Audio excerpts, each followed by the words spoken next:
Okay, butereevu nkwaniriza nateggwe ali ku mukutu semakutu ogwa Focus TV. Thank you so much for okubeera ng'olaba ali mu Uganda, East Africa, Africa mu diaspora ng'olaba Focus TV. Kyokola kyamaanyi nnyo nnyini ddala. Olunaku lwa leero njagadde nkuleetera amawulire agatambula nsookera ddala okwagaliza baganda baffe Abayisiraamu Eid al-Fitr ennungi mwe bali kubeera nga mutuuka ku lunaku luno muyogoyege. Assalamu alaikum wa rahmatullahi wa barakatuh. Twebaza Allah abasobozesezza okubala nga mutuuka ku lunaku bwe luti. Mawulire ge nkuleetedde mwe muli obubaka obukakkali, obubaka obukambwe obwa jjajja w'Obusiraamu omukulu Omulangira Kassim Nakibinge atadde akaka eri gavumenti wamu n'ab'ebyokwerinda ku ebyo byonna ebyakolebwa, era n'agamba nti okuva okulonda bwekwaggwa leero gwe mulundi gwe ogusose okulabikako publicly okwogerako eri abantu nga tasobola kubuusa maaso kwogera ku ebyo ebikolobero ebigenda mu maaso ne bannansi abanyigirizibwa gamba ng'amataba, butale okujja, omuliro ogw'enjawulo, byonna agenze n'abinogaanyaako. Naye akasingira ddala obukulu kwe kuvumirira ekikolwa ekyakolebwa esayidi z'e ewa Muwanga Kivumbi, so ng'ate jjukire eno wakiwayo abantu basukka mu 7.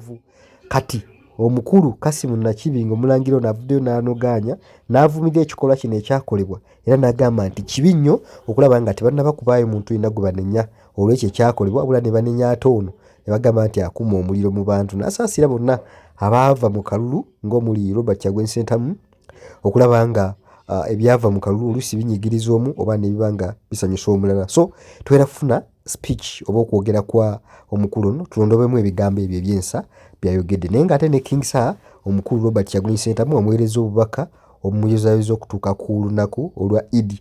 Tova ku Focus TV katulabe omukulu oba Omulangira Kassim Nakibinge kikyagamba bannayuganda, then after tukunoona video eya Bobi Wine ng'aweereza obubaka eri Abasiraamu wamu ne King Sir nga mukwano gwe gwabadde naye ku kiddo ebbanga lyonna. Otherwise nze Ade Wilberforce, Focus TV, tovaawo.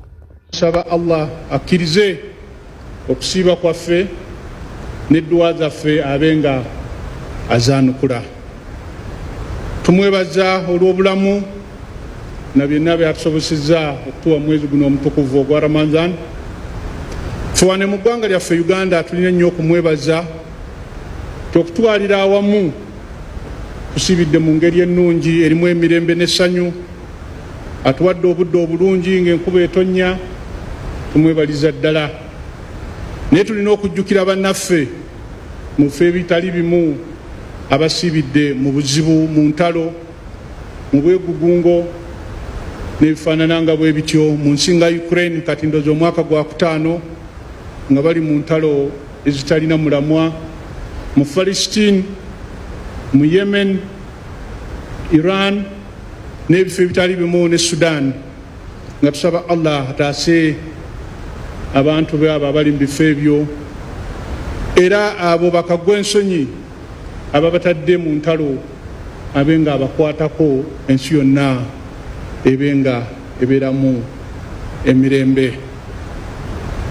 Njagala nnyo okuyozaayoza mmwe benna bannayuganda tugwe yeno Eid esoose kasooka tuva mu byakulonda. Njagala okubayozaayoza okuyita mu kulonda okwo mu ngeri yonna gye mwakuyitamu, nga tusaba Allah abenga atuwaamu bulungi bwereere. Njagala okuyozaayoza abo bonna be balangirira nti be basinga. Twebaza nnyo okuba nti bwe mutyo Allah bwe yabagerera n'okusaasira abo be bitagenda bulungi. Nga mbagamba nti abo bannaffe abatasobola kuyitamu n'abo abalowooza nti babakyanga bukyanzikyanzi, nga mbagamba nti temuggwaamu ssuubi, mwesige Allah wammwe, obukya buziba oba oliawo ziriddamu okunywa. Twebaza abantu ba Katonda mwenna abenyigira mu kulonda era abawuliriza amaloboozi gaffe.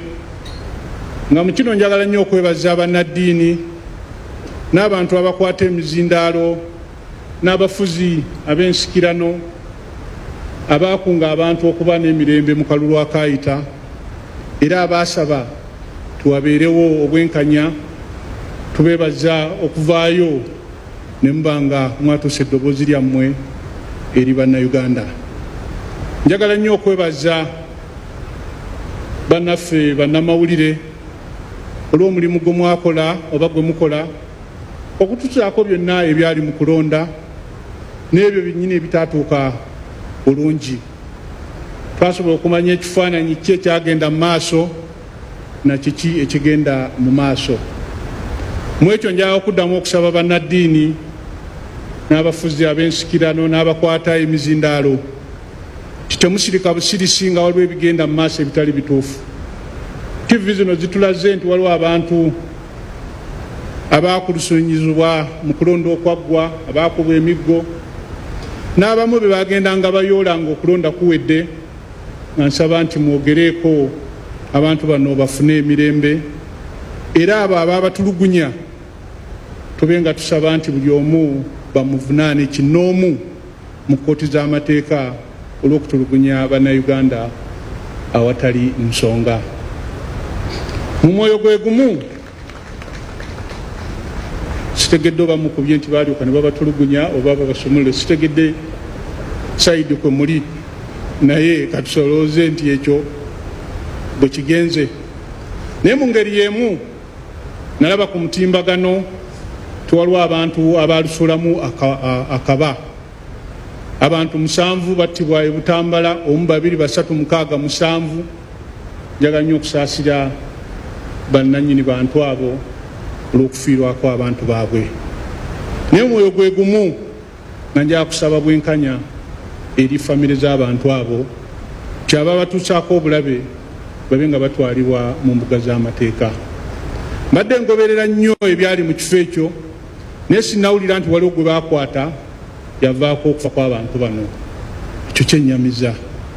Njagala okusaba akulira ebyokutambuza emisango DPP, Director Public Prosecution, ensonga eno agitunuulire ennyo, ateeke akulira poliisi ku nninga annyonnyole abantu bano baafa mu ngeri ki era yakolawo ki era baki abo balowooza nti be baali emabega okufa kw'abantu bano era lwaki teyabatwala mu mbuga z'amateeka. Kuba mbadde nkigoberera sinnawulirayo gwe bagamba nti baamutwala mu mbuga z'amateeka olw'okufiibwako abantu bano. Kye nawulirako ye mubaka Muwanga Kivumbi baamutwala lwa kukuma mu bantu muliro, naye byonna byali mu kitundu kimu.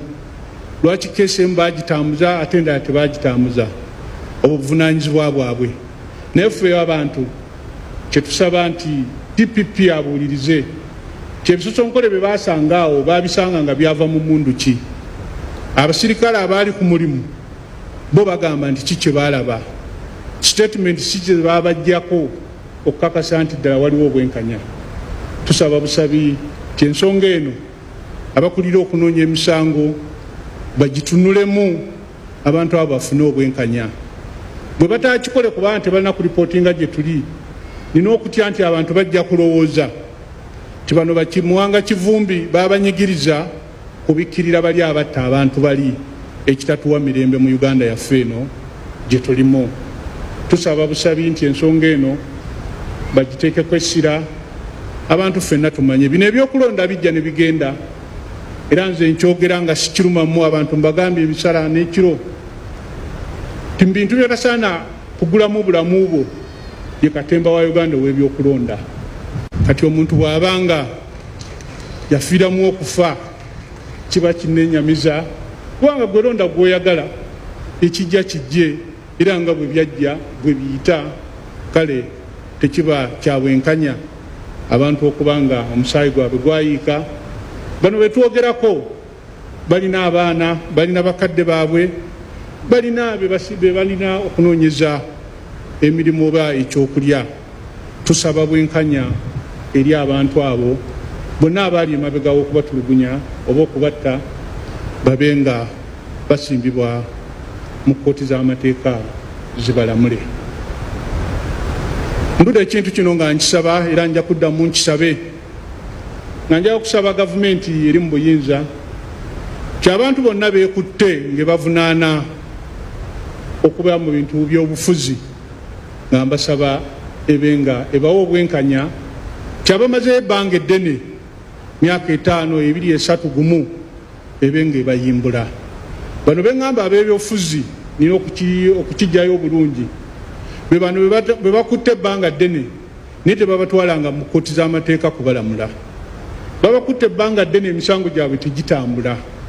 Babakutte ebbanga ddene obujulizi bwe babalinako ate tebabuwa abo abalina okubawolereza babutunulemu emisango gino gibe nga gitambula. Kyetusaba kiri kimu, tibaba balina emisango mubalamule mubatwale mu makooti balamulwe.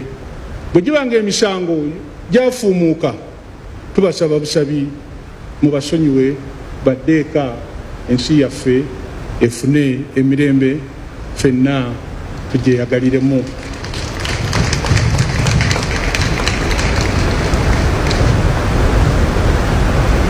Emyezi egiyise emabega twalaba amataba agayita mu kibuga Kampala ne gatawaanya amaduuka ebyobusuubuzi by'abantu abatali bamu. Njagala okutwala omukisa guno okusaasira bannaffe abo abaakosebwa era n'okwebaza bannaffe abali mu gavumenti abaasuubiza okuliira abo abantu bonna abaafiirwako ebintu byabwe. Tikimwakola kituufu naye nga mbasaba nti mwanguye okubaliyirira basobole okuddamu okweddaabulula. Abantu bano abamu akaabwe ke baalina kaagenda n'amataba kati gy'oko mukulwawo okumuwako omuwa oba omuteekako ekizibu. Naye nga mpita mu banene abali wano ababiri bekikwatako minisita wa Kampala n'omulord mayor tumulabire ddala nti abaweebwa ssente ezo beebo ddala abaakosebwa. Bannayuganda bamanyi nnyo okubuukira emmotoka n'ogenda okulaba nga ssente zifulumye ate baaziwa abo abatalina kubanga bazifuna. Tubasabira busabi timulabe ddala nga ssente zivaayo abantu bano mubaliire tusobole okuba nga bafuna obwenkanya. N'okubasaba mwembi Honorable Minister wa Kampala n'omulord mayor ebbanga ly'onoomala ng'okyali mu ntebe mulabe ng'emyala gino bagigogola, mulabe nga batudde ku myala bagitereeza tulemenga kufuna bizibu bino. Ku lw'obuyinza bwa Allah enkuba ekyatonya wano mu Uganda, ku lw'obuyinza bwa Allah amataba gakyajja. Mutereeze ebintu bino tusobole okuba nga tetubeera mu nsonga eno kano ne kali. Akasembayo nga tekalekeka kagenda eri mikwano gyange bannabyabufuzi naddala abaali mu lwokaano. Mumanyi bulungi nti tubawo omuzindaalo wano buli lwe mujja era ndabye nga muwezeeko nnyo nga mugusuubira. Naye nga mbagana leero twasazeewo obutagubawa lwa nsonga emu. Abaayiseemu muyinza okwagala okukubirayo abantu mulugambe nti mwababaliza wano ne tugamba musooke muddeyo wammwe mwebaza abantu bwe mulidda tuliddamu ne tubawa omuzindaalo ne muba nga temukubirayo bantu. Ekyokubiri, waliwo abakkiriza nti babakubya alaali naye mulimu abagamba nti ayinza obululu obwange babukyanga bukyanzi. Bw'omuwa omuzindaalo wano ayinza okutaakaka ne twerabira nti tuli ku Idi. Kati n'abo twatidde ne tugamba katulinde obudde butambule buli omu akkirize Allah kye yamugerera. Ku Idi eriddako biizinillah tujja bbawo omuzindaalo nga bulijjo bwe tukola. N'ebigambo ebyo tusaba Allah abe nga ffenna atuwamu bulungi ng'era bulijjo lwe mbagamba nti Idi lunaku lwa kusanyuka, Idi lwa kuddaka.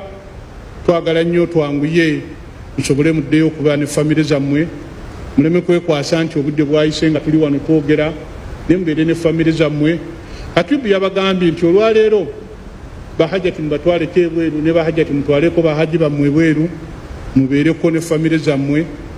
Era wadde lwajjuma nga waliwo abagenda okuba mu jjama emirundi 3 oba 5 oba 7 naye kiba kitukakatako okubaagaliza Idi ennungi. wa kullu am wa antum bi khairi. Assalamu alaikum wa rahmatullahi wa barakatuh. Wa alaikum assalam wa rahmatullahi wa barakatuh. Mani Sulu muganda wange, assalamu alaikum wa rahmatullahi wa barakatuh. Zikiriza nkwagalize Idi ennungi eno. Nkusabire ne Allah akuwe by'omutima gwo byegusinga okuyayaanira. Weebale kubeera muganda wange, weebale kunjagala, weebale kwagala nsi yo, weebale kubeera musajja wa mazima, webale kundowoozangako mu kaseera akazibu n'okoonako kasimu njagala omanye byonna sibitakinga for granted sebo webale nnyo webalire ddala Idi Mubarak wasalaamu alaikum warahmatullahi kusubscribinga ku Focus TV yange bingi